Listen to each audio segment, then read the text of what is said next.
समस्या समाधान और निस्तारण, बिल्कुल इसी को लेकर आज हम पहुंचे हैं नई मंडी गड़साना पंचायत समिति। लगभग 1.5 साल के करीब कार्यकाल हो चुका है।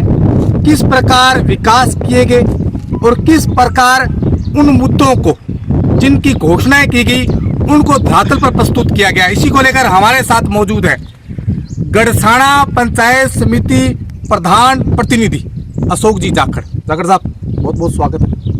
धन्यवाद। जाखड़ साहब, पंचायत समिति चुनावों को 1.5 साल के करीब हो चुका है। क्या दावे किए, क्या घोषणा की और किनको धरातल पर पेश किया गया, क्या रहा? देखिए, हमें इस क्षेत्र की जनता ने आज से 1.5 वर्ष पूर्व जो जिम्मेदारी दी थी, उस जिम्मेदारी को हम बड़ी ही ईमानदारी और सेवा भाव से निभा रहे हैं। और इस 1.5 वर्ष के कार्यकाल में हमने लगभग 5 से 6 करोड़ रुपए का बजट इस क्षेत्र के विकास के लिए दिया है। और उसमें शिक्षा और पानी को महत्व देते हुए हमने बजट स्वीकार किया है। बिल्कुल बात की जाए धरातल पर, क्योंकि लगातार समस्याएं जो है वो देखने को मिल रही है। आप लगातार फील्ड में भी जा रही हैं। मुख्य तौर पर अब जो समस्याएं हैं वो कौन सामने आ रही है? देखिए, सबसे बड़ी समस्या इस क्षेत्र की है सिंचाई पानी। और अब ईश्वर की दया से बारिश भी इस क्षेत्र में खूब हुई है, लेकिन कुछ समय पहले सिंचाई पानी की बड़ी भारी समस्या थी। उसके लिए हमने माननीय जिला प्रमुख कुलदीप जी इंदौरा के नेतृत्व में राजस्थान के यशस्वी मुख्यमंत्री अशोक जी गहलोत, कैबिनेट मंत्री गोविंद राम जी मेघवाल और उच्च अधिकारियों से बात करके पानी छुड़वाने का काम भी किया था।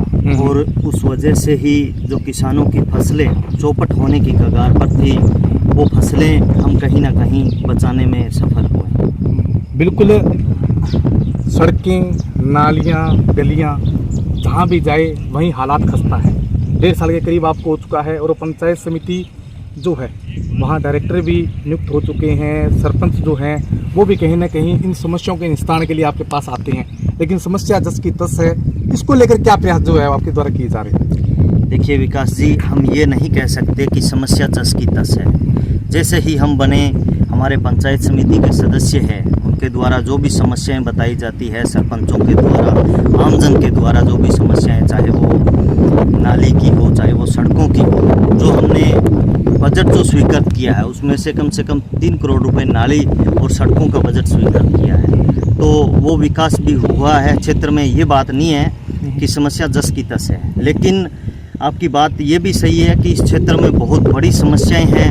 वो चाहे पानी निकासी की हो, रावला हो या कोई भी गांव हो उसमें, लेकिन उन सभी समस्याओं को दूर करने में कुछ न कुछ समय तो लगता है। और हमारा निरंतर ये प्रयास है कि जो भी समस्याएं हमारे सामने आती है उन समस्याओं का हम समाधान करने का प्रयास करते हैं और समाधान किया भी है। सर, क्योंकि अपना इलाका जो है कृषि पर आधारित है और यहाँ पर मध्यम वर्ग परिवार जो है, गरीब परिवार जो ज़्यादा है, तो नरेगा कार्यों को लेकर आपका क्या फोकस रहता है?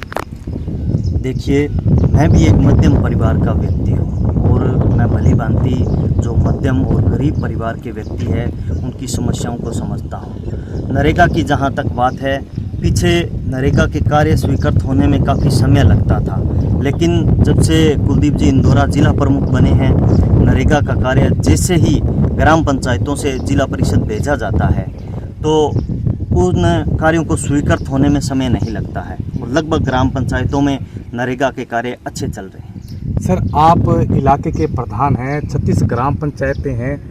बात की जाए जल जीवन मिशन योजना की, क्योंकि घर घर शुद्ध जल पहुंचाने के लिए सेंट्रल गवर्नमेंट के द्वारा एक अभियान शुरू किया गया है, लेकिन धरातल पर देखा जाए तो वो कहीं ना कहीं धरातल पर सही नज़र नहीं आ रही हैं।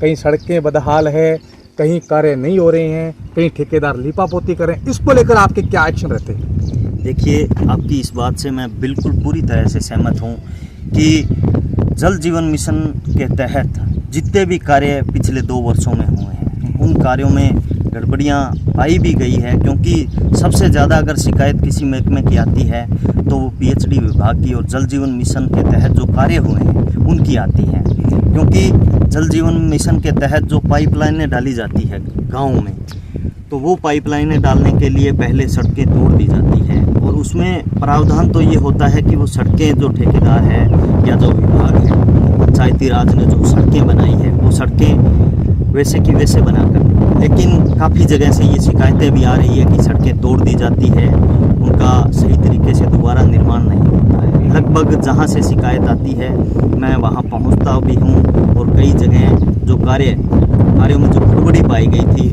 उनको हमने सही करवाने का काम भी किया और हमारा ये प्रयास भी रहता है कि सरकार जो पैसे देती है, चाहे वो किसी भी योजना हो, वो पैसे सही जगह लगें ताकि जनता का विकास हो।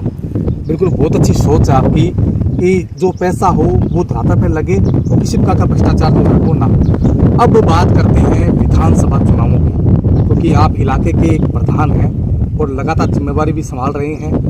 आपको एक बड़ी जिम्मेवारी यूथ कांग्रेस के द्वारा दी गई है, आप महासचिव पद पर हो। चुनावी रण को लेकर कांग्रेस किस प्रकार जो तैयारियां हैं वो कर रही है? देखिए, मैं पिछले 7 से 8 वर्षों से पहले NSUI से जुड़ा रहा, अब मैं यूथ कांग्रेस से जुड़ा हूँ और लगातार यूथ कांग्रेस के साथियों को साथ लेकर हमने कार्य इस क्षेत्र में किया है और उसी की बदौलत और मेरे पिताजी स्वर्गीय श्री सुभाष जी जाखड़ जी की मेहनत की बदौलत आज हमारे परिवार को इस क्षेत्र की जनता ने बड़ी जिम्मेदारी दी है और उस जिम्मेदारी को बड़ी ईमानदारी से निभाने का हम प्रयास कर रहे हैं और निभा भी रहे हैं। रही बात विधानसभा चुनाव की, चाहे हमारी यूथ कांग्रेस हो, चाहे NSUI हो, चाहे मेन कांग्रेस पार्टी हो, सभी कार्यकर्ता पदाधिकारी एक है और जो राजस्थान के यशस्वी मुख्यमंत्री माननीय अशोक गहलोत जी ने जनता के विकास के लिए, जनता के हितों के लिए जो जन कल्याणकारी योजनाएं लागू की है,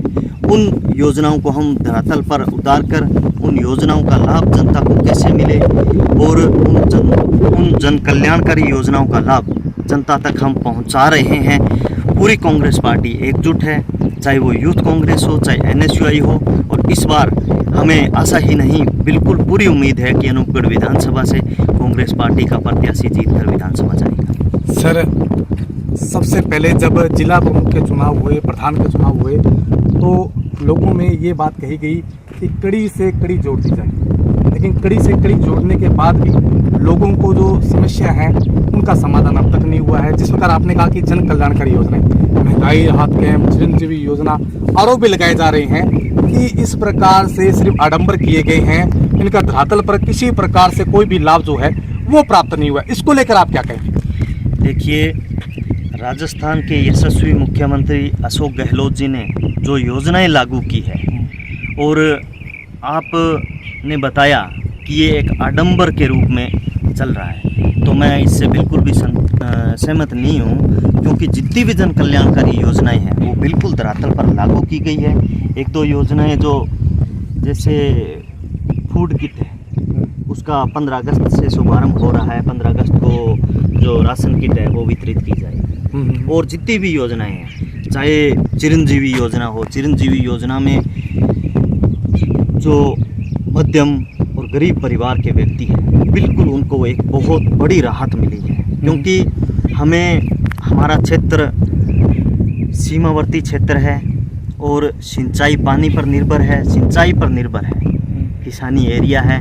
तो माननीय मुख्यमंत्री जी ने जो चिरंजीवी योजना चलाई है उससे एक बहुत बड़ी राहत आमजन को मिली है। सर, आपने अपने राजनीति की शुरुआत जो है छात्र संघ से की थी, वो छात्र नेता और अध्यक्ष भी रहे और उसके साथ साथ अब बात की जाए राजनेता की, तो आप एक प्रधान पद पर भी जिम्मेवारी पद है आपके पास। छात्र संघ चुनाव जो है वो भी विधानसभा चुनाव से पहले आने वाले हैं, उसके लिए आपकी क्या फोकस रहेगा, क्या तैयारियाँ रहेगी, किस प्रकार की व्यवस्था रहेगी? देखिए, NSUI पार्टी कांग्रेस पार्टी की विचारधारा है और मैं NSUI में मैंने बहुत कार्य किया है। NSUI के जो साथी हैं वो सभी साथ मिलकर जो आगामी छात्र संघ चुनाव आ रहे हैं, बिल्कुल हर महाविद्यालय से हम प्रत्याशी उतारेंगे और NSUI के सिंबल से हर महाविद्यालय में प्रत्याशी चुनाव लड़ेगा और जो छात्र हितों के लिए हमारे NSUI के साथी संघर्ष कर रहे हैं, बिल्कुल उसका फ़ायदा हमें उन चुनावों में मिलेगा और NSUI प्रत्येक कॉलेज में यहाँ से अपना परचम लहराएगा। 2023 का चुनावी रण, चुनावी महासंग्राम, कई दावेदार हैं, जैसे शिमला जी नायक हैं, कुलदीप जी इंदौरा है, रामदेव जी बावरी है और भी नेता हैं। क्या कहेंगे, किसके साथ, किसकी जुगलबंदी में जो है आप कार्य करेंगे? देखिए, मेरा जो परिवार है वो पिछले 30 वर्षों से, यानी कि शुरुआत से ही कांग्रेस पार्टी में रहा है और हम कांग्रेस पार्टी के एक सच्चे सिपाही हैं। कांग्रेस पार्टी आलाकमान जिस व्यक्ति को टिकट देगी, हम बड़ी ही ईमानदारी से कांग्रेस पार्टी के लिए हमने कार्य किया है और जिस व्यक्ति को विधानसभा चुनाव में टिकट मिलेगी उस व्यक्ति के हम तन मन धन से बिल्कुल साथ हैं। सर, बात की जाए, क्योंकि चुनाव 2 योजनाओं से हम देख रहे हैं कि 3 योजनाओं से, कि एक बार माकपा, फिर भारतीय जनता पार्टी, फिर भारतीय जनता पार्टी, क्या इस बार कांग्रेस खाता खोल पाएगी? बिल्कुल निश्चित तौर पर जिस तरीके से राजस्थान के यशस्वी मुख्यमंत्री माननीय अशोक गहलोत जी ने जो कार्य करवाए हैं, जो योजनाएं लागू की है और जिस तरीके से उन योजनाओं का लाभ जनता को मिला है, तो निश्चित रूप से हमारे क्षेत्र के लिए सबसे बड़ी उपलब्धि मैं बता दूं कि माननीय मुख्यमंत्री अशोक जी गहलोत ने अनूपगढ़ को जिला बनाया है। इससे बड़ी सौगात मैं नहीं मानता कि इस क्षेत्र के लिए कोई हो सकती है। सर, आप इलाके के प्रधान प्रतिनिधि हैं। 15 अगस्त का पावन पर्व जो है वो आ रहा है, तमाम देशवासी, इलाकावासी और आपके 36 ग्राम पंचायतों के जो भी आमजन हैं, इससे क्या संदेश देना चाहेंगे, क्या अपील करना चाहेंगे? सबसे पहले तो मैं पूरे क्षेत्रवासियों को 15 अगस्त की बहुत बहुत बधाई और हार्दिक शुभकामनाएं देता हूं और इस पावन पर्व पर मैं सभी क्षेत्रवासियों से यही उम्मीद करूंगा और यही निवेदन करूंगा कि क्षेत्र में शांति और भाईचारा बना रहे और जिस चीज़ के लिए हमारा क्षेत्र हमेशा ही एकता के लिए जाना जाता है, तो उससे भी मैं उम्मीद करूंगा कि हमारे क्षेत्र में एकता हर व्यक्ति का मान सम्मान। बिल्कुल, ये थे हमारे साथ गड़साना पंचायत समिति के प्रधान प्रतिनिधि अशोक जी जाखड़। युवा हैं, जोशीले हैं। विधानसभा चुनाव को लेकर उन्होंने कहा है कि कांग्रेस सरकार जिसके ऊपर दांव खेलेगी हम उसके साथ हैं, क्योंकि हम कांग्रेस पार्टी के एक सच्चे सिपाही हैं। वही उन्होंने कहा है कि पंचायतों में अगर कोई समस्या है और उसके समाधान का प्रयास किया जाए तो आपके लिए गड़साना पंचायत समिति का द्वार जो है वो खुला है। वही इन्होंने शांति और भाईचारे और एकता का जो प्रतीक है वो इस 15 अगस्त को लेकर संदेश दिया है। मैं मेरे सहयोगी साथी रमेश के साथ विकास पारिक, डीपीके न्यूज,